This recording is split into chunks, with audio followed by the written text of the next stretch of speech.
Hello and welcome back to Paul's Beer Reviews. Hope you're all doing well. Today I've got a slightly different one for you. In that the main brewery of the beer have hardly really got their name on the bottle. It's one for rock and roll fans, and I am certainly a rock and roll fan. Love me heavy metal, love my hard rock. One of the most things that is synonymous with rock and roll are Marshall amplifiers. I'm sure you've all seen, the great rockers over the years. Your Lemmys from Motorhead, your Slash from Guns N' Roses, Kerry King from Slayer and James Hetfield from Metallica, all stood smashing their guitars, stood in front of a stack of Marshall amplifiers. It's one of the most iconic names in rock and roll music, really. Marshall amplifiers have been around donkey's years, and many of the best guitarists and bands in the history of rock and roll have chosen Marshall amplifiers. Anyway, Marshall have decided to put their name to a beer, and it's called a rock and roll craft beer by Marshall. Here it is. There is the Marshall amplifier. That once you've seen that, you know who it is, don't you? Everyone knows the Marshall amplifiers. Yeah, so it's a rock and roll craft beer from Marshall. It's called Jim's Treble. Now, it's actually brewed by a company called Williams Brothers Brewing Company, based in Alloa, which, as far as I'm aware, is in Scotland. But I tell you what, you really, really have to look for it. I mean, it is right at the bottom of the bottle. I'm not sure if I can get that to focus, but it is tiny writing right at the bottom.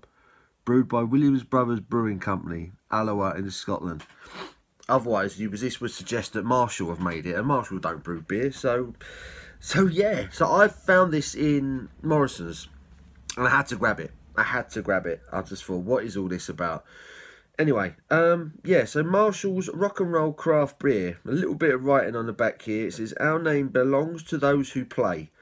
For those who want to be heard, why should taste be any different? A triple blonde bitter with as much character and inspiration as the iconic Jim Marshall."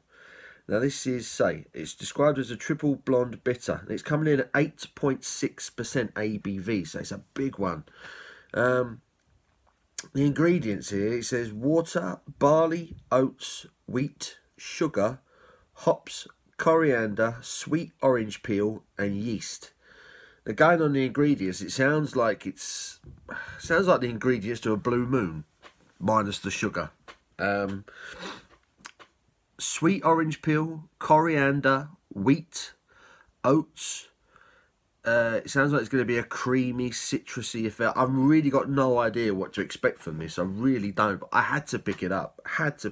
Marshall beer, Marshall amplifiers. So I'm a big rock and roll, heavy metal, thrash metal in particular fan. I've got to see what this is about. So let's get this out into the glass. See what it's all about.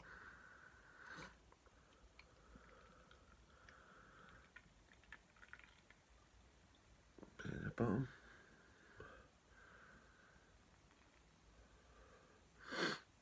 There it is. So there is the rock and roll craft beer from Marshall.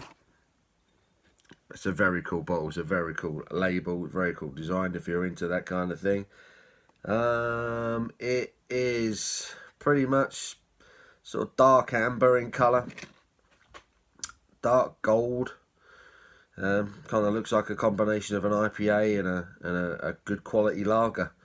Looking at the colour of it.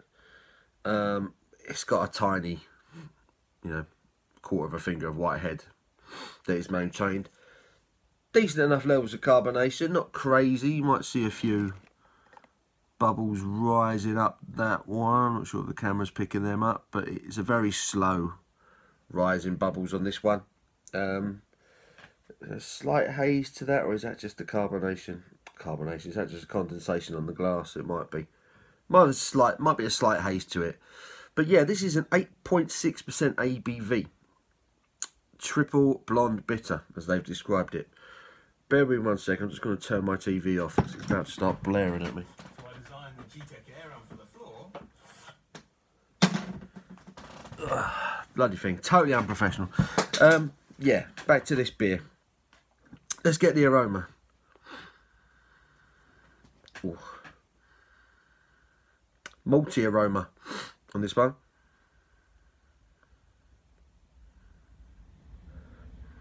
A little bit of orange citrus sweetness I'm getting. It smells quite malty. A little bit of hops. There's nothing that's really stand out in this one. I'm not really sure what this beer is going to do. I'm going to get stuck in. Cheers.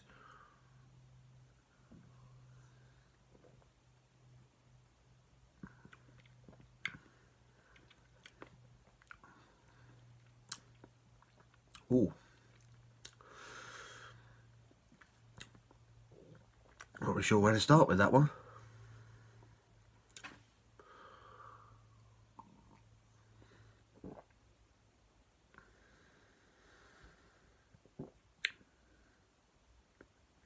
Okay, you're getting the orange peel. You're getting the coriander.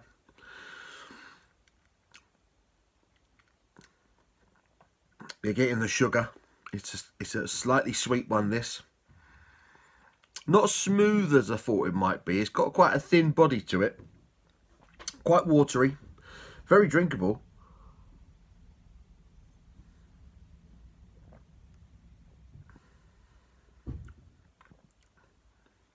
Decent. Nicely carbonated. It's nicely carbonated, this one. There's a nice gentle fizz throughout the mouthfeel to this one. But you're getting the orange peel. You're getting the coriander. Quite a lot of it, actually, that coriander. You're getting that sugar. It does say there's sugar in it, isn't there? Yep, sugar in it. There's a slight hoppiness at the back end. It's not a long flavour, this one. It's very short. But you're getting that 8.6% ABV. You're getting a boozy kick on this one. I'm actually feeling a little bit of warmth from it. Feeling a little bit of alcohol heat.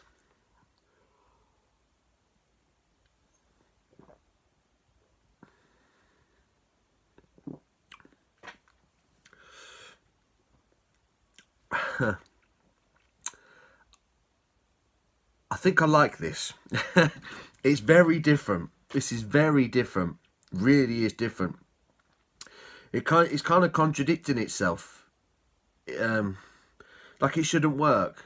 The flavours, the feel of it, it's all very different.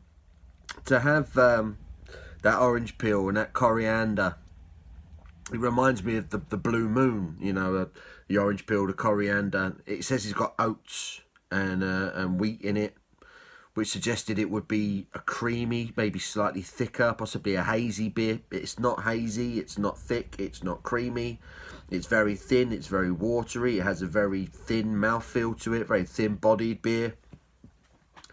Yeah, it's got that orange peel and coriander that you get from the Blue Moon, so my mind is telling me it should be hazy and thicker and creamier when it's not. You're getting that hoppiness at the back end, right at the end of the flavour, but it doesn't last. It's there and it's gone. It's got a nice gentle carbonation to it throughout. Excuse me. And there is a sugary sweetness to it. It's not overly sweet, not some other beers I've had recently, but there is that sweetness to it from the sugar. But I like it. It's alright, you know.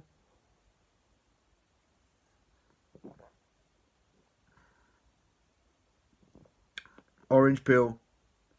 There's the coriander. Sugary sweetness. Here come the hops. Still lingering. Doesn't specify what hops to use, but there is that little bit of hoppy bitterness at the back end. That goes. It's gone now. And now I'm left with a gentle heat. A gentle warmth of alcohol. Kind of has that almost barley wine. Very slight barley wine effect at the end. You're getting that sweetness from the sugar. And that alcohol heat. And my mind is telling me it's like a barley wine in that sense. This is very different. It's very refreshing. It's very drinkable. It's quite thin.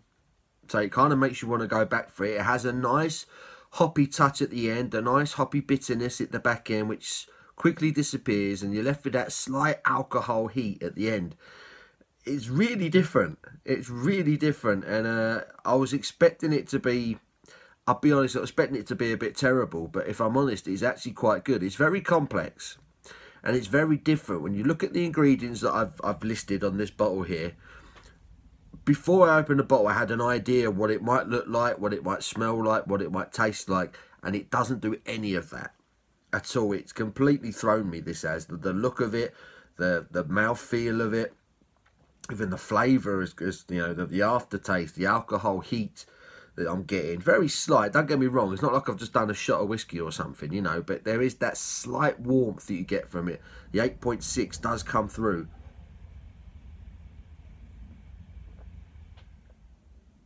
But yeah, that's not terrible. That's not bad at all. I would drink that again. It wasn't cheap.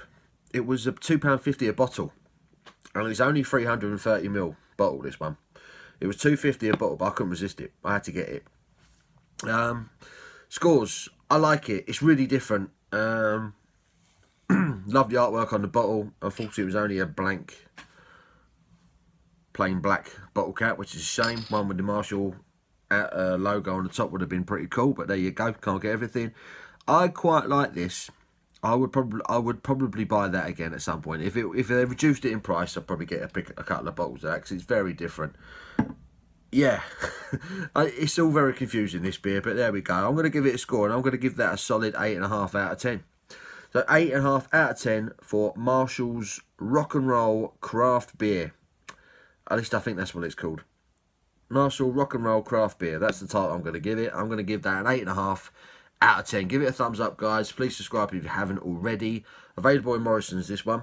Yeah, I'll see you in the next one, guys. Take care.